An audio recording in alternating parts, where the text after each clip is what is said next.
Allez.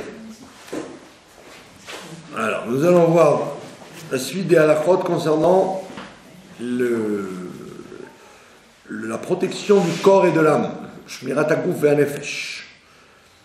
Alors, une halakha concernant le fait de boire de l'eau après le coucher du soleil, dans la nuit du Shabbat et dans la sortie du Shabbat.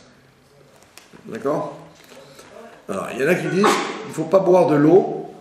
Il y a des décisionnaires qui disent qu'il ne faut pas boire de l'eau entre le coucher du soleil, dès que le soleil se couche, et dès que la nuit arrive. Pourquoi? Erev Shabbat et fin de Shabbat, la veille et la fin. Donc par exemple, si quelqu'un n'a pas fait encore qui douche, par exemple, mais il dit, bon, moi, je me sens pas bien, je prends un cachet avec un verre d'eau. Alors, à cette heure-là, il ne faut pas boire un verre d'eau, ni en sortant de Shabbat. Nagid qu'il disons qu'il a mangé du pain, un Seuda Shlichit, où il a mangé des gâteaux, donc il peut continuer à manger jusqu'à la nuit. Donc, parce que sinon, il n'a pas le droit du tout de rien consommer. Erev Shabbat est sorti de Shabbat, on ne peut pas consommer ni de l'eau ni rien du tout, tant qu'on n'a pas fait Kiddush ou Havdalah. Donc la question se pose que s'il est en état de permission. C'est-à-dire, soit il a mal à la tête ou il est très soif, donc il boit un verre d'eau alors que le soleil s'est couché, ou alors, le lendemain avant la fin du Shabbat, il est en train de faire Seuda Shlichit, et la nuit va bientôt tomber et il boit un verre d'eau. Pourquoi ne doit-on pas boire de l'eau à ce moment-là? Parce qu'on dit que les âmes retournent au Gehinnom. Les âmes qui sont dans le Gehinnom, dans le délicieux endroit qui s'appelle la Géhenne, l'enfer, pour des fautes qu'il faut nettoyer. Alors, pendant le Shabbat, il y a la trêve du Gehinnom pendant le Shabbat. Donc les Neshamot sortent du Gehinnom le Shabbat et on les remet après Shabbat. C'est pour ça que d'ailleurs, on rajoute un peu, si on peut, la tfila un peu plus tard, pour que justement, parce qu'on dit que c'est le dernier minyan qui fait la tfila d'Arvit, c'est le dernier minyan qui provoque la rentrée au Gehinnom. Donc tant qu'il y a les minyanim qui prient encore, alors Gehinnom n'est pas ouvert. Et dès qu'il prie la tfila du soir, de la sortie du Shabbat, le Gehinnom s'ouvre. Et donc c'est pour ça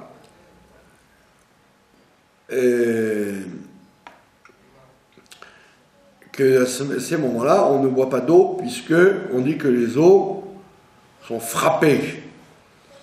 Les eaux sont frappées à ces moments-là. D'accord? Comment ça, frappé? Frappées de malédiction, quoi. C'est tous les liquides, en fait. Là, il parle que de l'eau. Il ne parle pas de tous les liquides, il parle que de l'eau. Donc, pourquoi des gens ne font pas attention? Parce qu'il y en a qui disent qu'il ne s'agit que d'eau qui serait de l'eau de fleuve.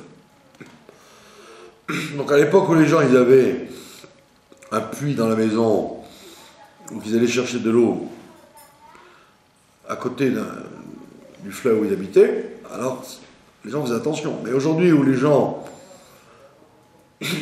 pratiquement personne ne boit de l'eau de fleuve, tout le monde boit de l'eau de robinet. Donc l'eau n'a rien à voir avec un fleuve, puisqu'elle vient d'usine à purifier de l'eau. Et donc beaucoup de gens ne font plus attention à ça.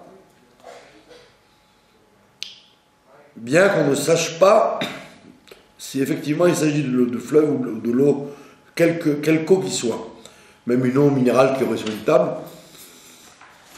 Donc si on peut y penser, on évitera de boire de l'eau dans ces temps spécifiques.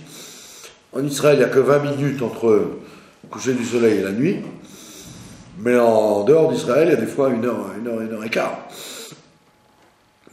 Donc il vaut mieux boire quelque chose qui n'est pas de l'eau. Donc soit de l'alcool, soit du jus de raisin, etc. Également, il y en a qui n'utilisent pas l'eau qui est restée bouillie pendant tout le Shabbat. Donc vous avez fait bouillir de l'eau avant Shabbat, vous l'avez mise, elle est restée chaude jusqu'à la fin du Shabbat. On évite en général d'utiliser cette eau pour la consommation.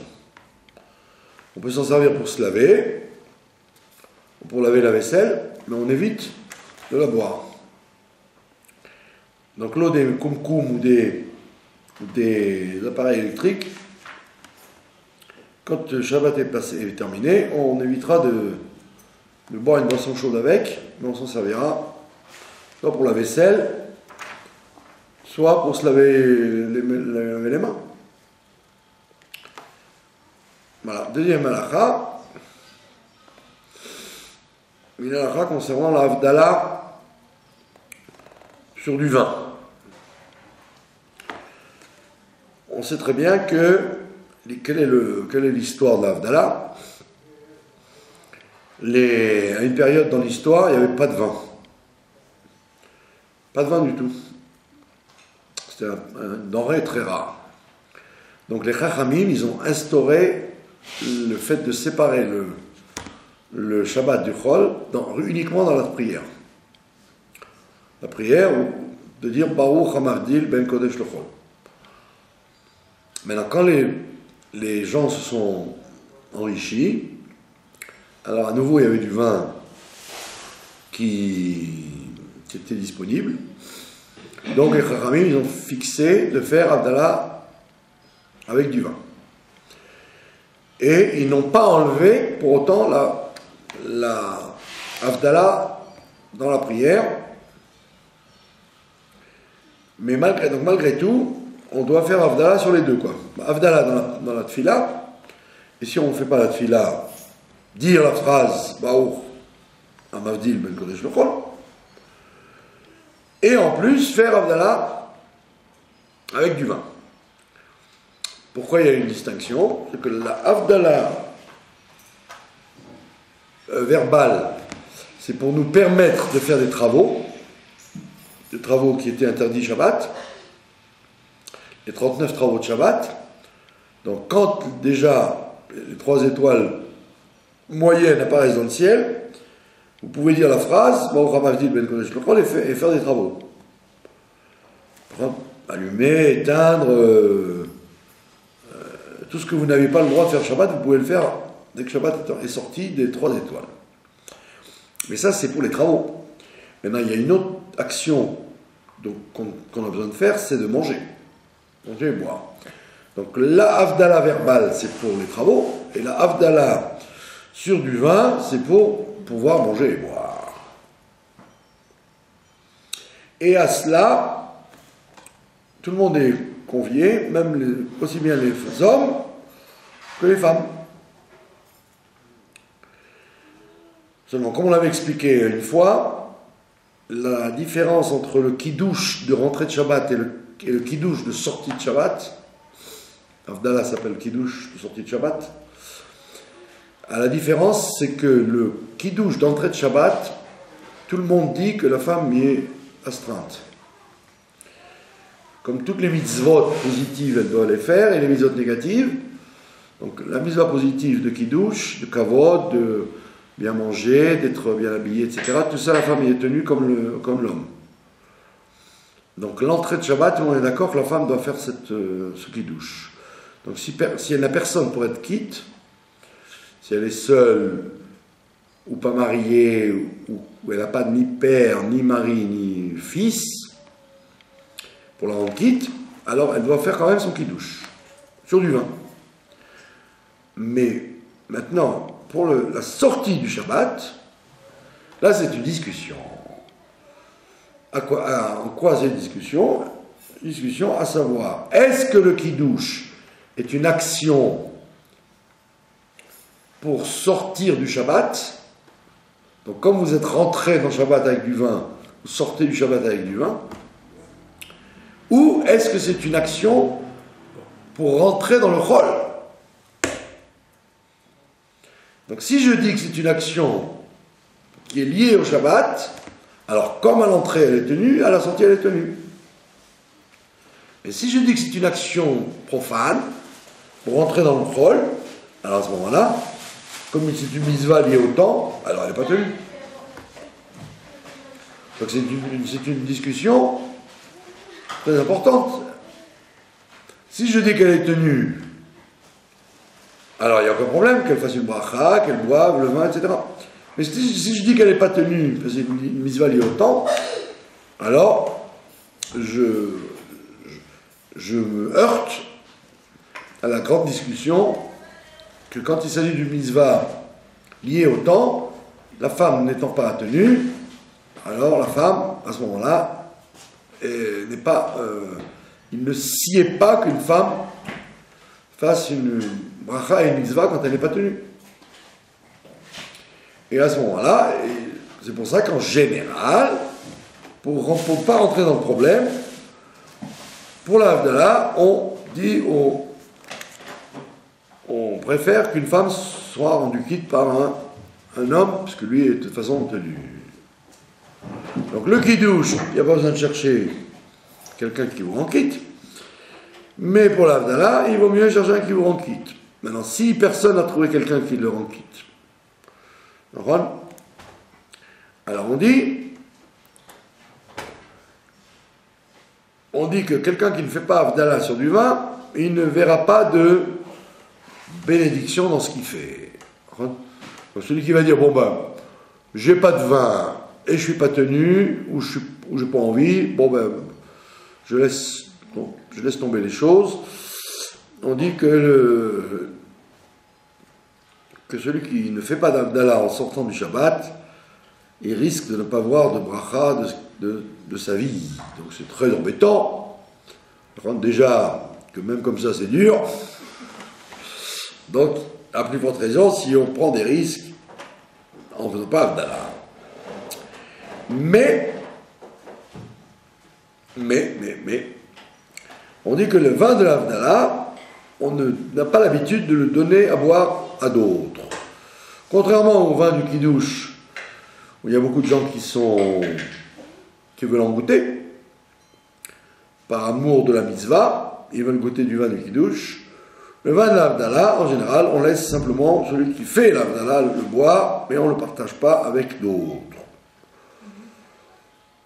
Sauf peut-être pour les enfants, pour qu'ils aiment faire la mitzvah, alors on leur donne, ils seront bien contents de goûter, parce que les enfants, ils aiment toujours le vin ou le jus de raisin. Donc on peut leur donner un fond pour les habituer à aimer la mitzvah de l'Havdalah. Sinon, on ne donne pas du vin à goûter aux autres.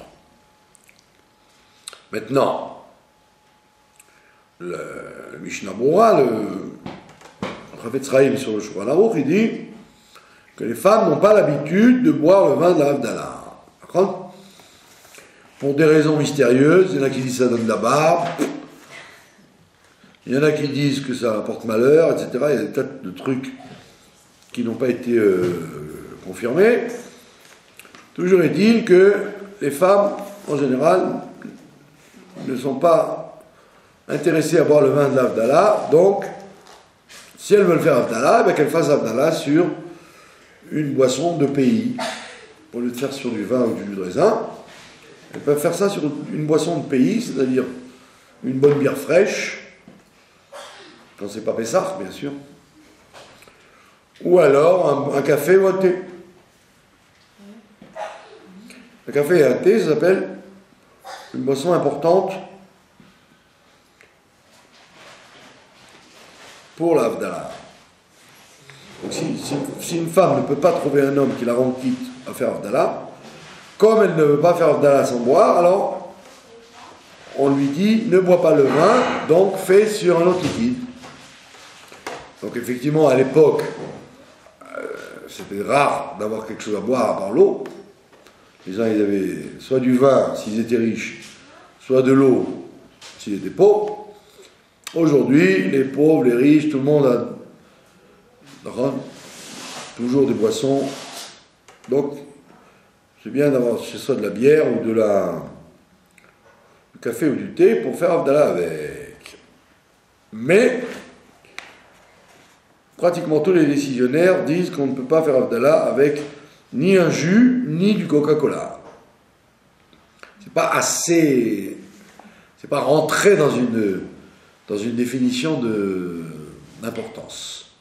Le Coca-Cola, malgré son succès, n'a pas traversé les livres de décision, et donc le café et le thé ont pu triompher et sont devenus des boissons de valeur, et le Coca-Cola, non.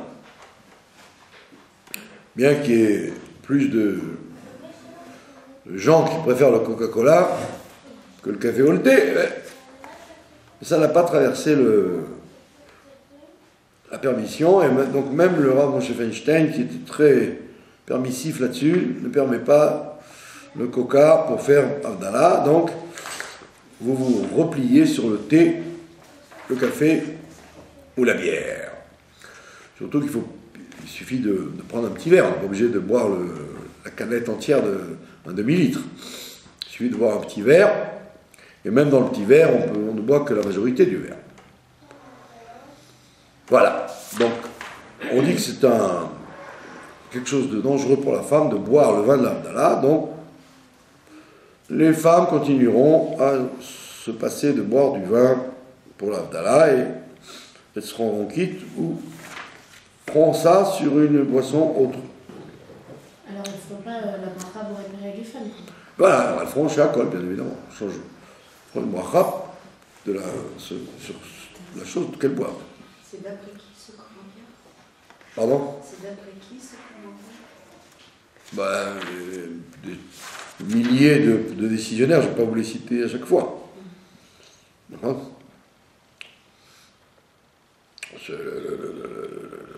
Le Tour, Shulchan Arour, le Pri Etzraïm, le Kaf HaChaim, le Mishnah Berurah, vous en voulez d'autres? Non, c'est vrai. Bon, surtout que je vous fais confiance que vous allez les consulter après le cours. Voilà. Bon, en règle générale, la plupart des... Enfin, il y a une unanimité, quoi, sur toutes ces choses-là.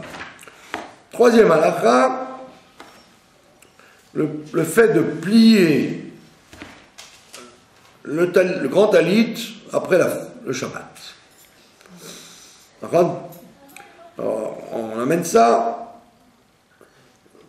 Quelle est cette coutume de plier le grand talit après le Shabbat? Donc évidemment, il s'agit de gens qui tiennent de ça, qu'on ne peut pas le plier pendant le Shabbat. Alors il y a des décisionnaires qui disent qu'il n'y a aucun problème, parce que c'est un habit sacré, donc il ne faut pas le laisser comme plein de gens le font, laisser en boule dans la synagogue, parce que ce n'est pas respectueux. Et donc, on peut le plier en dehors des plis, comme ça on est tranquille. Et donc le plier dans ses plis après le Shabbat. Alors pour quelle raison a-t-on emmené ce minag de plier le talit après le Shabbat? Il y en a qui veulent dire que c'est parce que ça amène la paix dans le foyer. Pourquoi? Parce que le grand talit est censé être un cadeau que la femme a fait pour le mariage. Hein? Dans un minag Israël, Pourquoi c'est un minhag Israël? Parce que on dit que le talit représente les 613 mitzvot. Or, la mitzvah d'être marié, quand on est marié, on fait plusieurs mitzvot. On fait shlom bayit, la paix dans le foyer. On fait des enfants, quand on peut, évidemment. On participe de la construction du monde, le fait de vivre en couple, et non pas comme la plupart des Occidentaux aujourd'hui qui vivent chacun seul, maritalement un peu, après on se lâche, on se reprend, enfin, comme des bêtes. Donc le principe d'être accompagné, on fait cette troisième mitzvah, et d'autres mitzvot qui sont liés avec le mariage, et donc la femme veut souligner à son mari que c'est grâce à elle qu'il peut accomplir le talit, c'est-à-dire les 613 mitzvot. Jusque-là, il ne pouvait pas accomplir beaucoup de mitzvot puisqu'il n'était pas marié. Donc grâce à elle, il peut les accomplir, donc elle lui offre le talit pour dire, grâce à moi, tu vas pouvoir respecter le symbole du talit, c'est-à-dire les 613 mitzvot. Donc pour lui rendre l'appareil, pour lui renvoyer l'ascenseur, le mari, ostensiblement, il plie le talit pour montrer que ce cadeau que sa femme lui a fait lui est cher. Voilà l'origine de ce minhag, de dire, qu'est-ce que tu crois, qu'est-ce que tu m'offres, je m'en occupe pas, voilà, je le plie avec tendresse, puisque tu m'en as fait cadeau. Donc d'après ça, il faudrait que ce soit qu'il garde toute sa vie le même talit, puisqu'après quelques années, sa femme, elle lui dit, bah, tu te débrouilles quand tu t'en achètes un autre.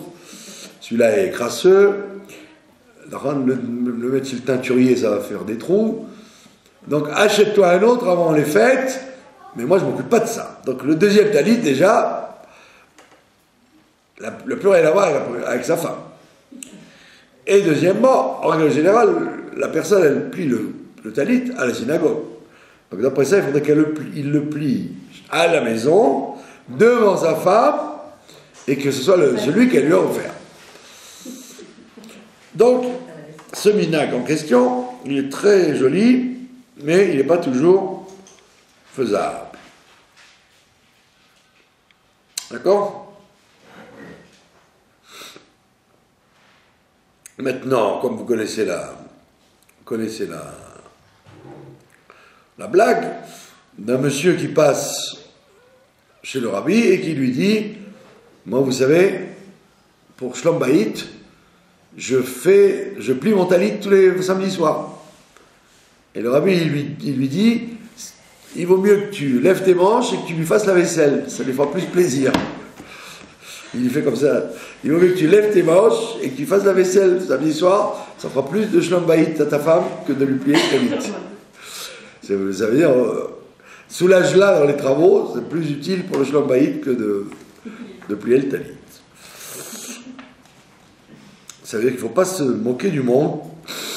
Alors, il y a d'autres choses plus utiles pour faire la paix dans le ménage que de plier le talit. Voilà. Vous en voulez encore? Voilà. Encore une plus générale. Le fait de ne pas se faire de saignée ou d'opération la veille d'une fête. Si qu'à Dieu ne plaise, quelqu'un doit faire une opération, ou doit se faire une prise de sang importante, pas stam, un petit prélèvement, il vaut mieux éviter de faire ça la veille d'une fête, parce qu'on dit que ça affaiblit la personne, et donc pour la fête il faut être en forme. La fête c'est quelque chose de dur. C'est pas reposant la fête, c'est au contraire c'est une énergie déployée, donc il faut éviter de faire une opération ou alors une saignée la veille de la fête. Qu'est-ce qu'on appelle une opération? On ne parle pas forcément d'une opération chirurgicale compliquée. Simplement d'aller chez le dentiste. Quelqu'un qui fait des soins dentaires, il arrive quelquefois que le dentiste il vous fixe rendez-vous, bah, ça tombe la veille de la fête. Alors il vaut mieux, si c'est pas quelque chose de simple, de ne pas prendre un rendez-vous s'il y a un problème d'opération, c'est-à-dire d'arracher une dent, de faire saigner, de réparer une racine, etc. Tous ces trucs-là, on peut les faire. Mais s'il peut y avoir un problème de danger, de sang, etc., et après de l'antibiotique et tout ce qui va derrière, il faut éviter de faire ça à la veille d'une fête. Donc quand vous avez rendez-vous chez un dentiste, regardez bien le calendrier pour ne pas en venir à faire une opération, même bénigne, la veille d'une fête. Voilà. Et toute la raison, nous disent les poskim, les décisionnaires nous disent que toute la raison c'est le sang. Donc si c'est, par exemple, se faire les ongles, quelqu'un qui a des ongles incarnés et qui veut se les opérer comme il faut avant la fête, ça il peut. On parle d'une opération où il y aurait du sang qui sortirait. Même si c'est une opération bénigne, dans l'oreille, dans le nez, dans les amygdales, dans les dents, n'importe où, dès qu'il y a du sang, il faut éviter la veille de la fête. Si c'est pas du sang, alors on peut. Voilà. Pas de questions? Si c'est un bébé aussi, il faut éviter. Pardon? Si c'est un bébé aussi, il faut éviter. Ouais, c'est ça. Éviter toute opération qui fait sortir du sang avant une fête. Quand on peut se permettre, évidemment. Si quelqu'un a une crise de dents très, très douloureuse et qui va passer une mauvaise fête à cause de ça, il vaut mieux qu'il aille, c'est évident. Qu'il aille le matin, mais ça sera encore pire. On parle quand il a pris rendez-vous et qu'il s'est trompé. La fête, c'est Shabbat aussi ou c'est juste fête? Juste la fête, ouais. Veille de fête. Voilà. Maintenant, dans les parachutes qu'on va lire, alors les gens qui habitent en dehors d'Israël, cette semaine, vont lire la paracha que nous avons lu Shabbat, c'est-à-dire la paracha de Shmini. Mais nous, en Eretz Israël, nous avons une semaine d'avance, donc nous allons lire les deux parachiotes qui s'appellent Tazria et Metzora. Les parachiotes qui parlent de la lèpre. Les différentes sortes de lèpre et les façons de soigner ces lèpres. D'accord? Alors, il faut savoir que la lèpre, tout le monde le sait, elle a été traduite par ce mot en français, lèpre, dans toutes les langues, on a traduit Tsaraat par le mot lèpre, mais en vérité, ça n'a rien à voir avec la lèpre qu'on connaît, qu'on voit en Afrique, etc., dans les pays primitifs. C'est une maladie spirituelle qui n'existait pas et qui a disparu après la destruction du temple. Et la preuve que c'est une maladie spirituelle, c'est que on apprend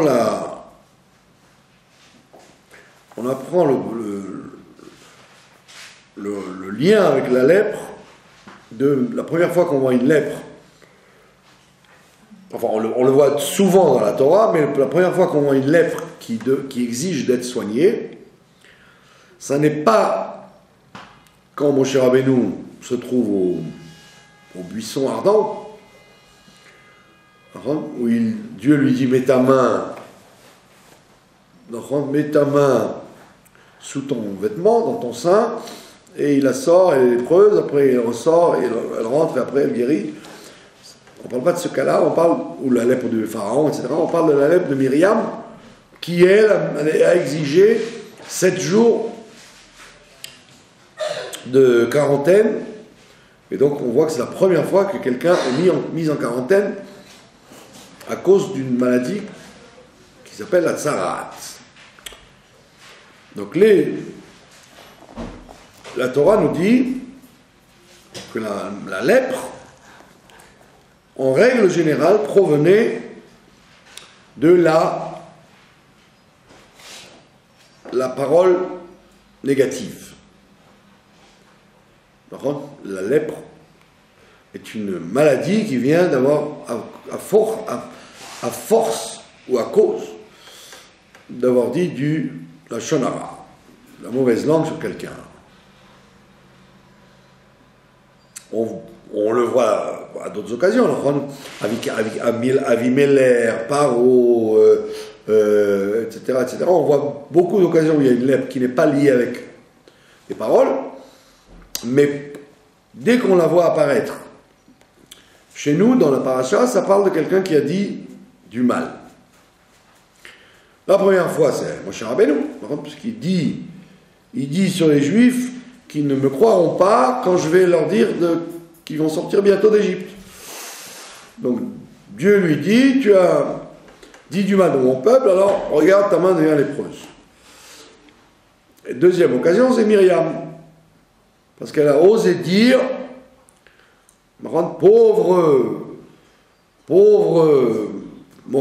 belle-sœur, qui s'est séparée de son mari, donc elle a dit du mal de son mari, de son frère, Moshe, en disant qu'il avait abandonné sa femme pour être prophète. Donc on voit qu'à chaque fois, la lèpre est censée être une maladie qui arrive pour avoir prononcé du lashon hara. Donc la lèpre est une maladie spirituelle. Parce que comme le dit le Rambam et tous les commentateurs, aujourd'hui, on ne voit pas des gens attraper la lèpre pour la mauvaise langue qu'ils disent. Sinon, les journalistes, les hommes politiques ou les gens dans les synagogues, ils seraient tout blancs. Hein. Ils seraient tous très très blancs.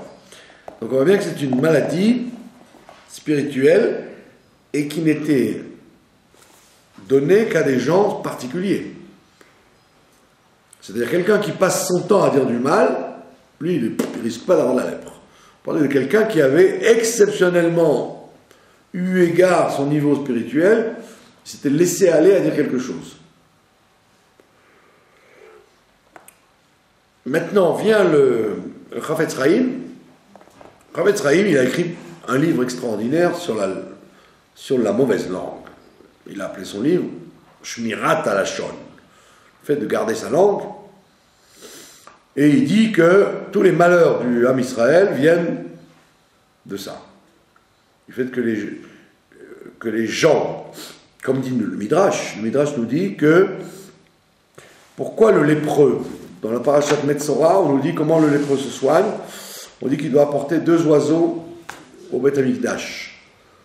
Un oiseau qui relâchera et un oiseau qui l'égorgera. On nous dit pourquoi 2 oiseaux? Parce qu'on dit les oiseaux, ils piaillent. On ne parle pas d'oiseaux comme les corbeaux ou les colombes, etc. On parle d'oiseaux qui piaillent comme les moineaux. Cuit. Et donc, on dit que comme les oiseaux piaillent, ils n'arrêtent pas de piailler toute la journée. Il dit lui aussi, la personne a utilisé un instrument particulier qui s'appelle la parole, puisque Dieu a appelé l'être humain le médaber, le parlant. Donc l'homme a été créé avec la parole pour se servir de sa parole pour construire. Donc soit il construit des relations avec l'autre, les gens qui vivent avec lui sur terre, les femmes, les hommes, les amis, les ennemis, les enfants, les vieux, Hein, la parole, c'est le moyen de contacter l'un et l'autre, avant l'écriture et le geste. Donc la parole a été faite pour faire une relation sociale entre les gens et parler avec Dieu. Donc c'est une relation constructive, la parole, telle qu'elle a été créée. Maintenant, quelqu'un vient et utilise la parole pour séparer les gens, pour faire la zizanie entre les gens. Donc ça s'appelle piailler. Comme l'oiseau piaille, il fatigue. Par contre, quand vous avez un oiseau qui n'arrête pas de chanter à votre fenêtre, vous avez envie de le chasser ou de le fermer la fenêtre.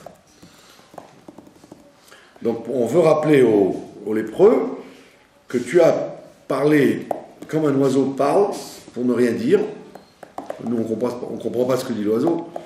Donc il nous fatigue. Donc on dit, tu dois offrir ces deux oiseaux en expiation d'avoir parlé pour ne rien dire.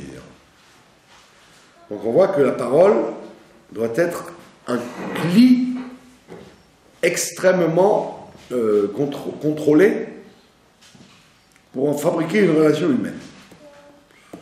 La Torah a permis, par exemple, aux commerçants de parler pour vendre sa marchandise, parce que c'est pour des besoins de Parnassa. Donc quand il va crier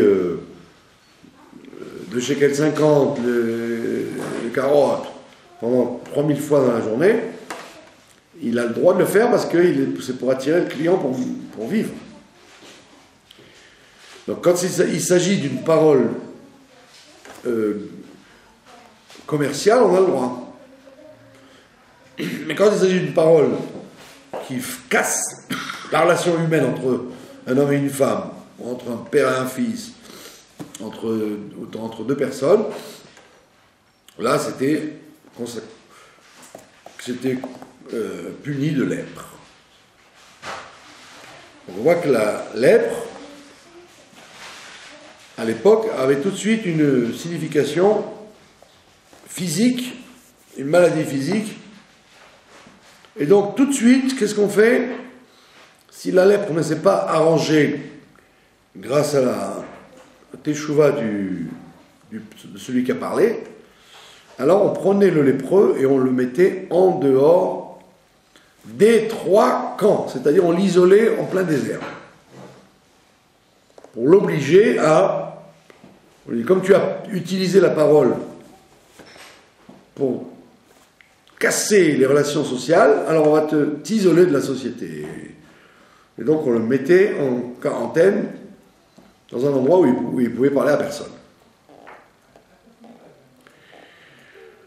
Donc, on se serait arrêté là.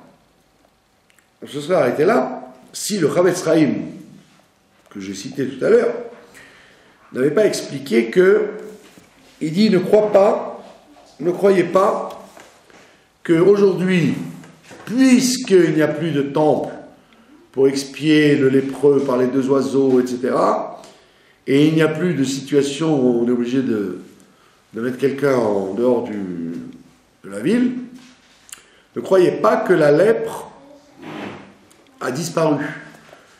Il dit, la punition de la lèpre pour quelqu'un qui parle du mal des uns et des autres, il dit c'est une punition qui va avoir un autre aspect qu'elle en avait à l'époque. À l'époque du Beth Amikdash, les gens étaient très vexés de ça, de se retrouver avec des taches blanches et de voir la personne partir en voyage à cause de ça. Ça leur suffisait pour se reprendre en main. Le Chavetz Chaim dit qu'aujourd'hui, si les gens avaient ça, des taches blanches, ça ne servirait à rien, puisqu'il n'y aurait pas de Kohen pour statuer que c'est une lèpre, et il n'y aurait pas de Beth Amikdash pour guérir. Donc, le bon Dieu n'utilisera pas ce système de tâches aujourd'hui pour punir de la lèpre, pour punir de la mauvaise langue, mais il va utiliser un autre moyen. Et il dit, en général, les gens qui disent du mal seront punis de manque d'argent. Il dit que la meilleure façon de frapper quelqu'un qui dit de la mauvaise langue, c'est de le frapper financièrement. Puisque là, ça le touche vraiment. Si tu lui dis, bon, tu vas avoir des taches blanches, ben, il s'en fiche, ça faisait pas mal. Et c'était sur des endroits couverts, c'était pas sur la figure ou le... Donc il n'y aurait eu aucun problème aujourd'hui. Je dis, bon, ça ne me dérange pas, hein, je peux continuer à dire de la mauvaise langue. Il y en aurait beaucoup ici. Ouais, j'aurais des taches blanches, bah, ça a l'air, ça va, je continuerai à vivre avec ça. Rav Esraïm, il te dit, non, il n'y a plus de taches blanches aujourd'hui, mais par contre, tu vas avoir des problèmes, toutes sortes de malheurs qui peuvent t'atteindre, et particulièrement le malheur de la misère, de vivre dans la misère, parle de la Lachon Hara. Et il dit parce que ça, c'est effectivement une plaie qui fait mal. Quoi. L'étroitesse économique, c'est une souffrance très douloureuse, beaucoup plus qu'une tache blanche qui fait pas mal. Et donc il dit aujourd'hui, les gens à qui on prévient de ne pas parler sur les uns et les autres, ils doivent savoir que s'ils ne se guérissent pas de ça, ils auront des problèmes qui vont toucher à leur vie, qui sont plus douloureux que les taches blanches du temps du Beth Amikdash.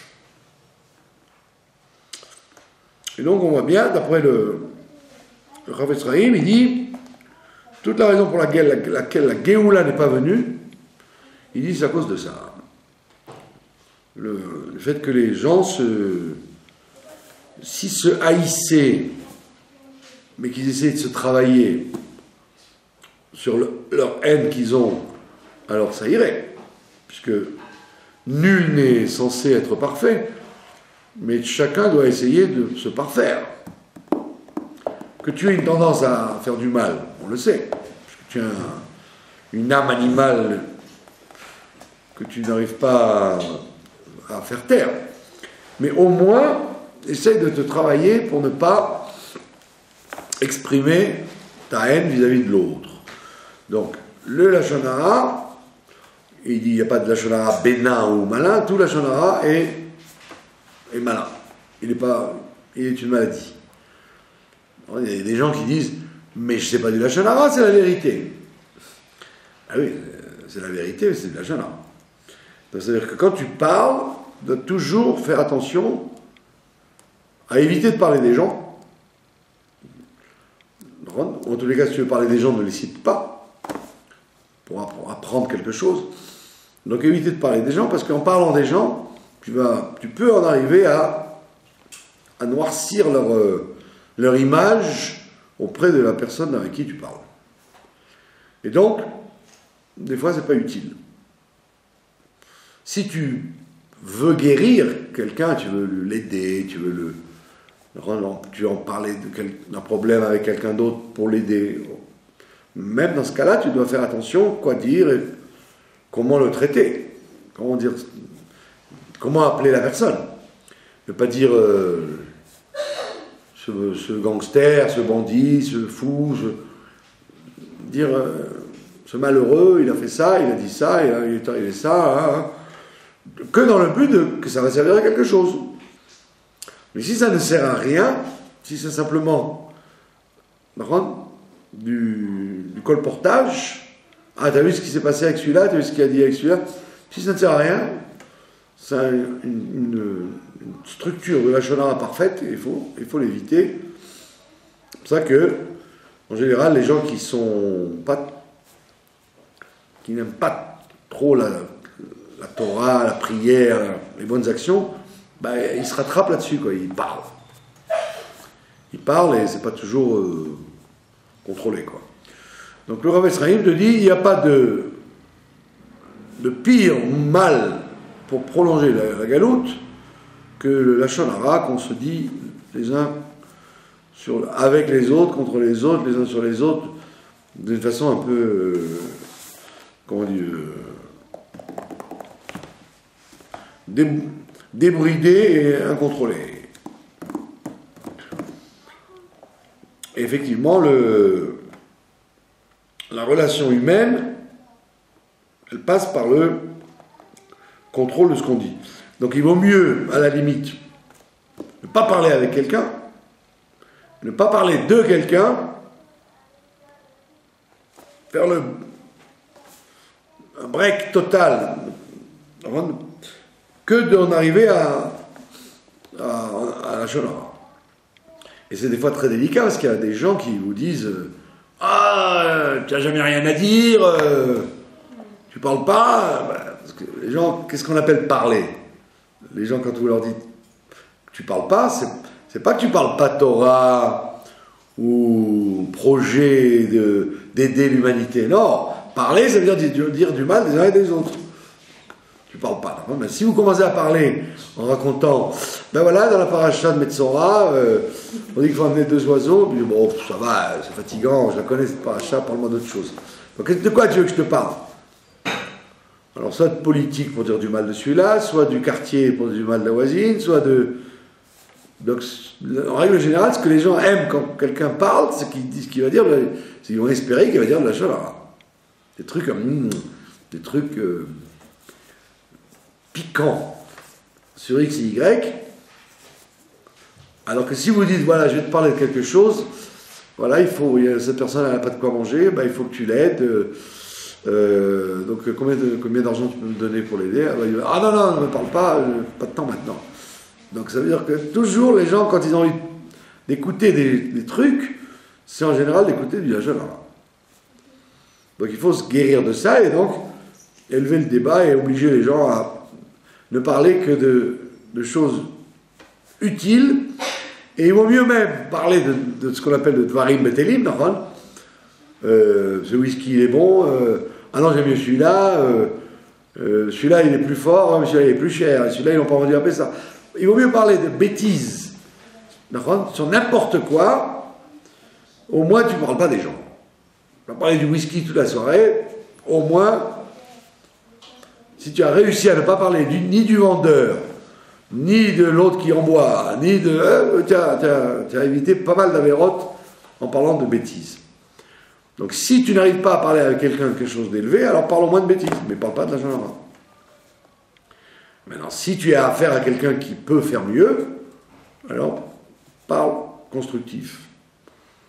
Et donc le Chafetz Chaim disait ça avant la guerre, avant la Deuxième Guerre mondiale, il disait qu'effectivement, tous les malheurs qui nous arrivent viennent de cette histoire de la Shonara.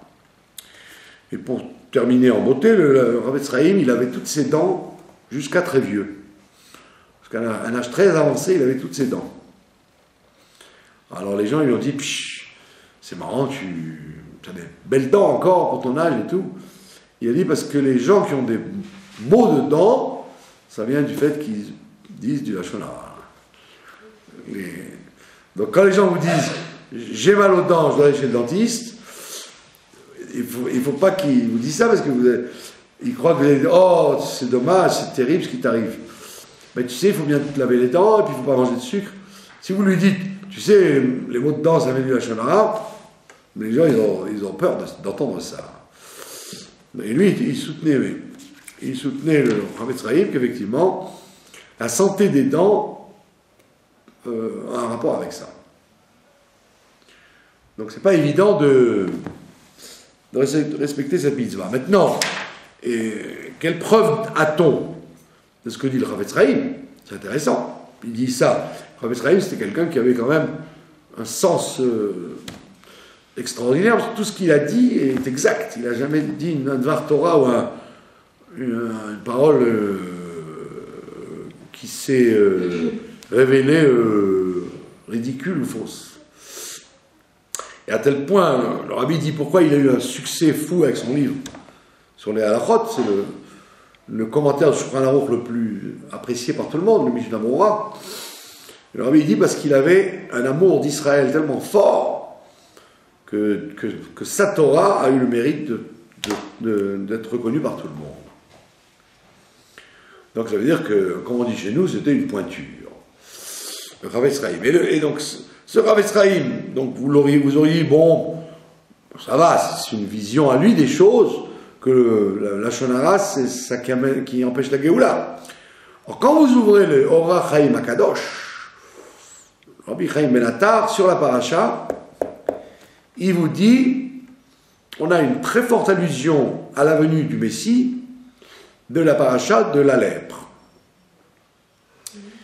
Et il dit, voilà, il dit, c'est connu que le lépreux sera éloigné du camp.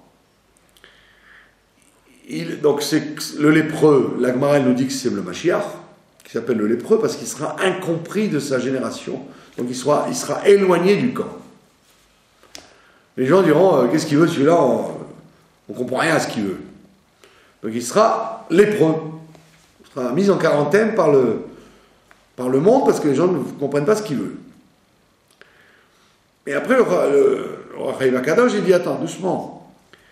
Mais il a écrit que quand le lépreux aura fait tchouva, donc le Am Israël qui a réparé le Lashon Hara, qui a arrêté de dire du Lashon Hara, donc on le réintègre dans le camp. C'est quoi le camp? Le Beth Amikdash.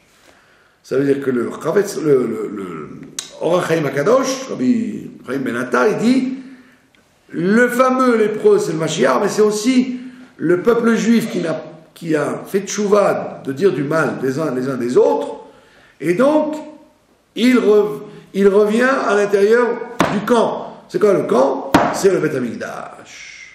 Parce qu'il y a le Beth Amikdash, c'est le premier camp. Deuxième camp, c'est là où il y avait la montagne, Arbaïd. Donc les trois camps, c'est par rapport au Beth Amikdash. Donc il dit, il reviendra dans le camp, ça veut dire qu'il retrouvera son Beth Amikdash. Par le fait qu'il a arrêté de dire du mal. Et le Chaim Akadosh nous dit quelque chose de magnifique. Il dit, il y a écrit dans le Zohar, il y a écrit que le Mashiach est appelé un oiseau. Pourquoi il est appelé un oiseau? Parce que de la même façon qu'un oiseau, il est dans un œuf. Une seconde avant, vous avez un œuf. Une seconde après, l'oiseau crève la coquille et sort de l'œuf.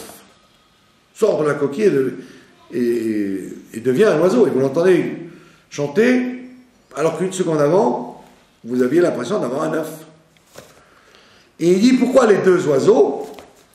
Il dit, les deux oiseaux, c'est le Mashiach Ben Yosef, celui qui prépare la délivrance dans l'exil, et le Mashiach Ben David, celui qui fait la délivrance concrètement. Il dit, voilà pourquoi deux oiseaux, c'est-à-dire qu'on aura le surgissement, grâce au fait qu'on a arrêté de se taper dessus verbalement, par le fait d'avoir soigné le Lashon Hara entre nous. Il dit, on fait surgir le Mashiach Ben Yosef, et après le Mashiach Ben David. Donc on voit bien que ce Chavetz Chaim dont on a parlé, ce Mishnah Berurah dont on a parlé, ce Shmirat HaLashon dont on a parlé, qui disait que tous les malheurs nous viennent à cause de la mauvaise langue, c'est évidemment confirmé par le Ora Chaim Akadosh qui vous dit qu'effectivement, les deux oiseaux, c'est la venue du premier Messie et du deuxième Messie, Mashiach Ben Yosef et Mashiach Ben David, puisque là il y a une fraternité entre les gens, automatiquement, le Messie apparaît. Et donc, la clé de la venue du Messie est effectivement le fait de se guérir de la zizanie entre les gens, et donc de ne pas provoquer le Lashon Hara, la mauvaise langue entre nous. Et donc, immédiatement, nous serons délivrés par nos deux oiseaux, Mashiach Ben Yosef et Mashiach Ben David. Voilà, je vous remercie. de votre attention.